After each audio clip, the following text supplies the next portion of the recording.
ನಮಸ್ತೆ, good morning. ಇವತ್ತು ನಾನು ಬ್ರೇಕ್ಫಾಸ್ಟ್ಗೆ ತಿಂಡಿಗೆ ಏನು ಮಾಡ್ತಿದ್ದೀನಿ ಗೊತ್ತಾ? ಅಕ್ಕಿ ರೊಟ್ಟಿ ಮಾಡ್ತಿದ್ದೀನಿ. ಇದಕ್ಕೆ ಬೇಕಾಗಿರೋ ಸಾಮಗ್ರಿಗಳಂದರೆ ಅಕ್ಕಿ ಹಿಟ್ಟು.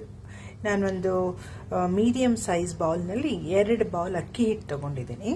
ಹಾಗೆ ಕಟ್ ಮಾಡಿ ಇಟ್ಕೊಂಡಿದ್ದೀನಿ ಈರುಳ್ಳಿ, ಕೊತ್ತಂಬರಿ ಸೊಪ್ಪು, ಕರಿಬೇವಿನ ಸೊಪ್ಪು, ಮತ್ತು ಈ ಅಕ್ಕಿ ಹಿಟ್ಟಿಗೆ ರುಚಿಗೆ ತಕ್ಕಷ್ಟು ಉಪ್ಪು, ಮತ್ತೆ 1 ಸ್ಪೂನಷ್ಟು ಜೀರಿಗೆ, 1 ಸ್ಪೂನ್ ಹಾಕಿ, 1 ಟೀ ಸ್ಪೂನಷ್ಟು ಜೀರಿಗೆ ಹಾಕಿ ಇದನ್ನು ನೀರು ಹಾಕಿ ಕಲಿಸ್ಕೊಳ್ಬೇಕು.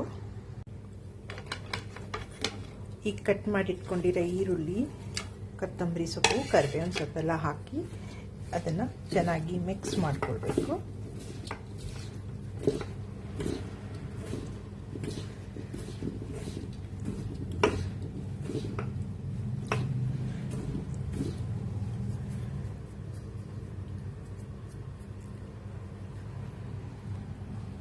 ಮತ್ತೆ ಇದಕ್ಕೀಗ ನೀರು ಹಾಕಿ ಕಲಸೋಣ.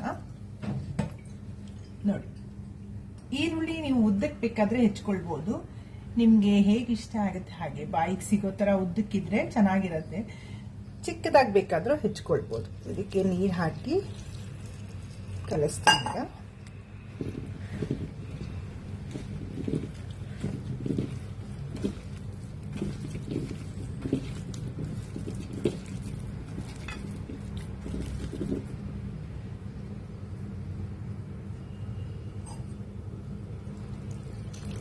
ನೀವು ನೀರು ಎಷ್ಟು ಬೇಕು ನೋಡಿಕೊಂಡು ಹಾಕೊಳ್ಳಿ.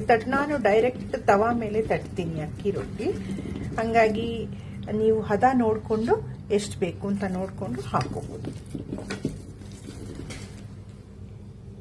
ಜೊತೆಯಲ್ಲಿ ಚಟ್ನಿ ಕೂಡ ರೆಡಿ ಮಾಡ್ಕೊಂಡಿದ್ದೀನಿ. ನೋಡಿ, ತೆಂಗಿನಕಾಯಿ, ಫ್ರೆಶ್ ಆಗಿರೋ ತೆಂಗಿನಕಾಯಿ, ಆವಾಗ ತುರ್ಕೊಂಡಿರೋ ತೆಂಗಿನಕಾಯಿ 1 ಸಣ್ಣ ಕಪ್, ಮತ್ತೆ 2 ಟೇಬಲ್ ಸ್ಪೂನ್ ಅಷ್ಟು ಹುರಿಗಡಲೆ, ಹಸಿಮೆಣಸಿನ ಖಾರಕ್ಕೆ ತಕ್ಕಷ್ಟು ಹಸಿಮೆಣಸಿನಕಾಯಿ, ಕರಿಬೇವು, 1 ಚೂರು ಕೊತ್ತಂಬರಿ ಬೇಕಿದ್ದರೆ ಅದು ಆಪ್ಷನಲ್, ಶುಂಠಿ ಬೇಕಿದ್ರೆ ಹಾಕೊಳ್ಬಹುದು, ಮತ್ತೆ ಉಪ್ಪು, ಹುಣಸೆ ಹಣ್ಣು ಹಾಕೊಂಡು ಚಟ್ನಿ ರೆಡಿ ಮಾಡ್ಕೋಬೇಕು.